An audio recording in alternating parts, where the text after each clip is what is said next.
Welcome back. Now what I want to dive into and share is mindfulness itself.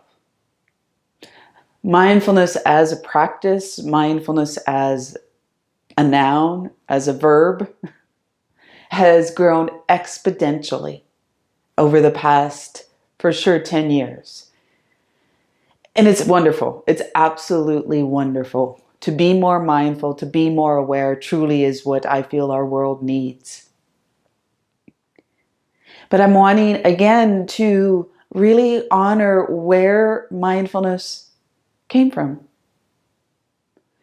And so mindfulness as a practice is taught from the lineage of the Buddha 2,600 years ago. And within that practice, as the Buddha taught 2,600 years ago, it expanded from his roots in India into many areas of Asia, South Asia, where over the years it became written down, it became more practiced, more accessible. It landed in the West. It's now offered, of course, in schools. It's offered in hospitals. It's offered in therapy. It's offered for veterans. It's offered for healthcare workers. It's offered for moments of the body, to be in the body more comfortable. But it's my hope that we hear where these teachings derived from 2,700 years ago. And over the years, they've been changed and adapted. And when the Buddha taught mindfulness, he just didn't teach mindfulness. And so the Buddha taught many aspects of the heart that arise when we become more aware, more willing, more conscious. Okay, and so that's my homage towards these ancient wisdom teachings. And also with that, it's not to say that only what the Buddha taught is mindfulness. That's not what I'm saying either. All practices, I believe, have moments of awareness and presence and consciousness and love and light and different words for the cultivation of the heart, which I believe is a big part of mindfulness. Cultivating a heart, the heart.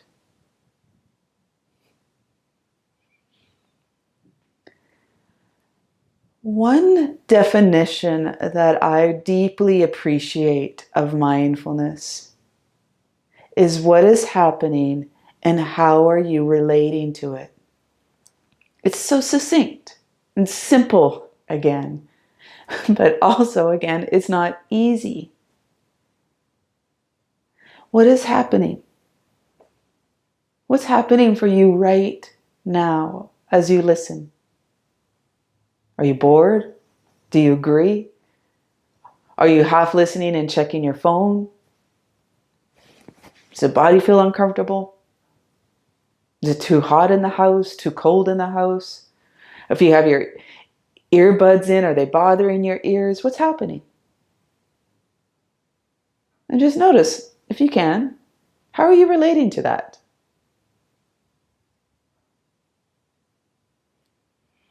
For me, this definition of mindfulness, of what's happening and how are you relating to it, keeps it so simple.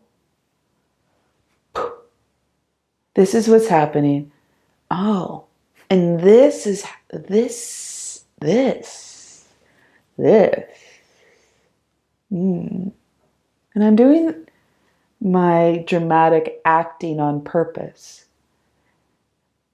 Because it seems to me the learning is, how are we relating to what is happening? What is reality?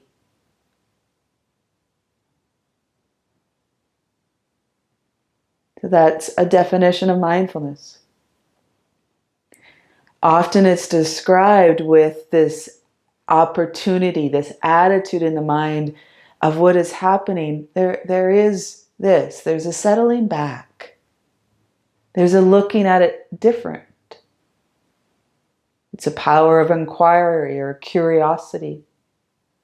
Perhaps it's a power of the heart, willing to be with a thought, an emotion, a bias, a belief, willing to look at it again.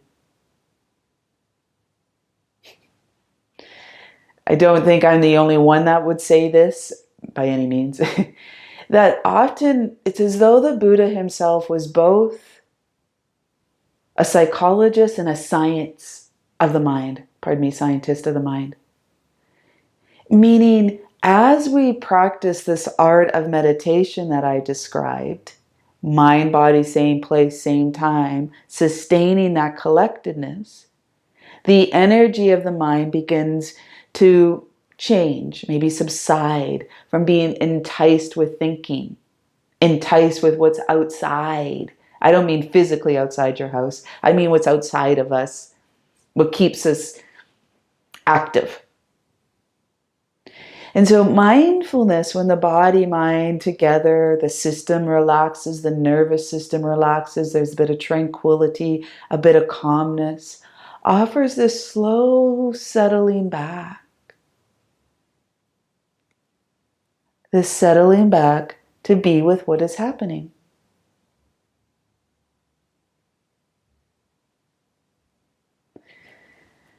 I'm pausing. Thank you for your patience. Because in my experience, it's hard to teach, it's hard to describe, and yet when we've experienced it, oh, we know it. Do you have moments of this in your life where maybe if you've done yoga classes and your teacher asks you to feel the body, to ground in the body, and then all of a sudden this one class, it's like, oh, there it is. And so for me, defining mindfulness is one aspect. It's one way of offering facilitation. But for you or us to experience it again, it's the practice, it's the process.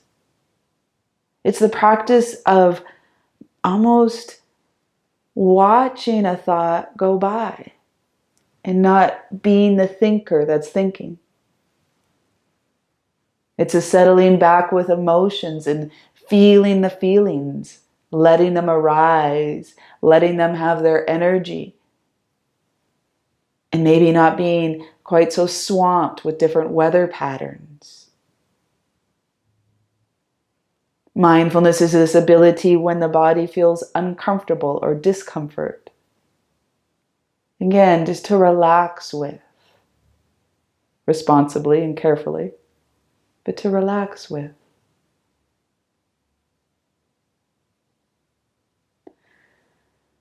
And so again, mindfulness. What is happening and how are you relating to it? To be mindful, it's to be aware, it's to be conscious. Some of our teachers describe it as a loving presence towards the present moment, a heartfulness, an affectionate attention.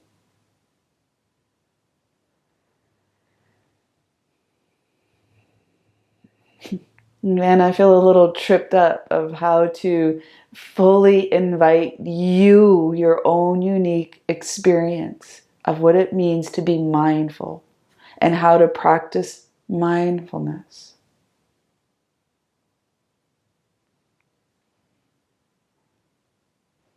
I would say that many of us listening have heard the analogy of allowing the clouds just to come and go. Often this is an image to use for thoughts and feelings, to let them come and let them go. Sometimes it's a train, when you watch a train just drive by, moving on the tracks.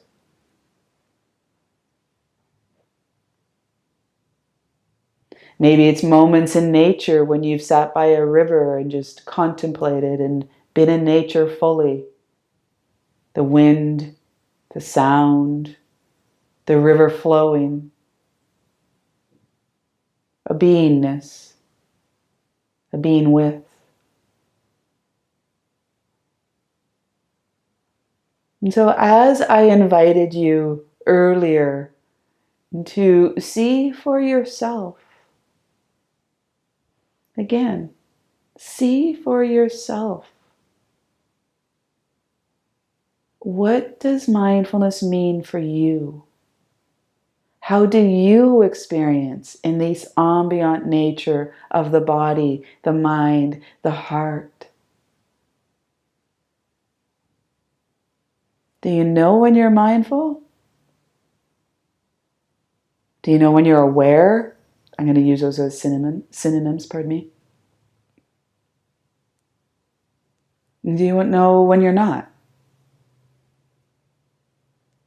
And so this practice, again, that we call mindfulness and meditation and movement, is a practice. And it's a process. It's a learning, an unlearning and a learning and a relearning. In this practice, find for you your gateway into body. Find your gateway into kind of playing with, like, am I aware right now? What do they mean by that? What is awareness? What is mindfulness? So you start to inquire like a scientist actually does it, and we investigate. And let that be your stepping stone into continually deepening. What is mindfulness?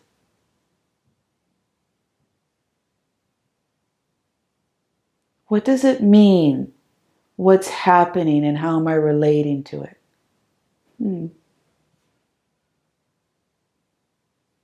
Is mindful eating just slowing down eating? Is active listening just not interrupting?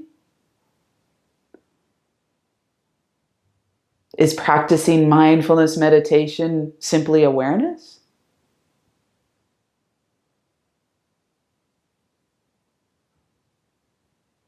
Is mindfulness enough?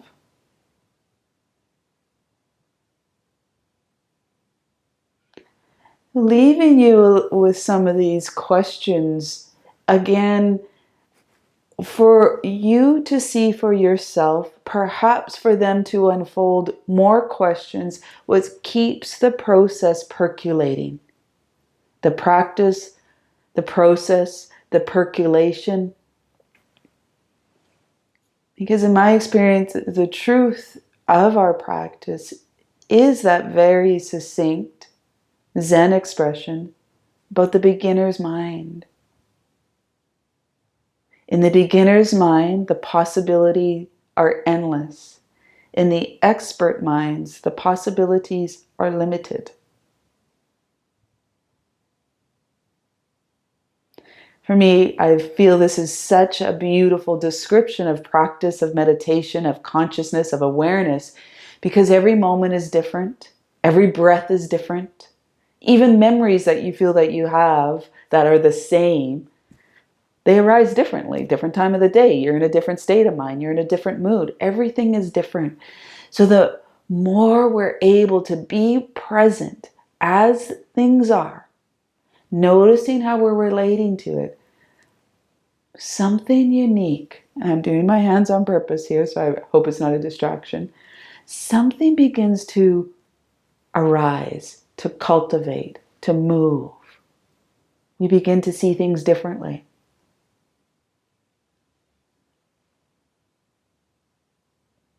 So, what is mindfulness for you?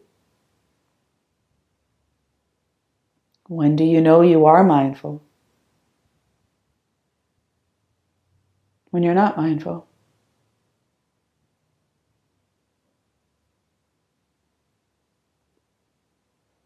And I'm just going to share again, perhaps even right now. There's boredom, there's restlessness. Now there's something else going on. Are you aware of that? Are you aware of your relationship to it? Let that be enough to open the door to mindfulness, to inquiry, and to a heart that understands. Thank you.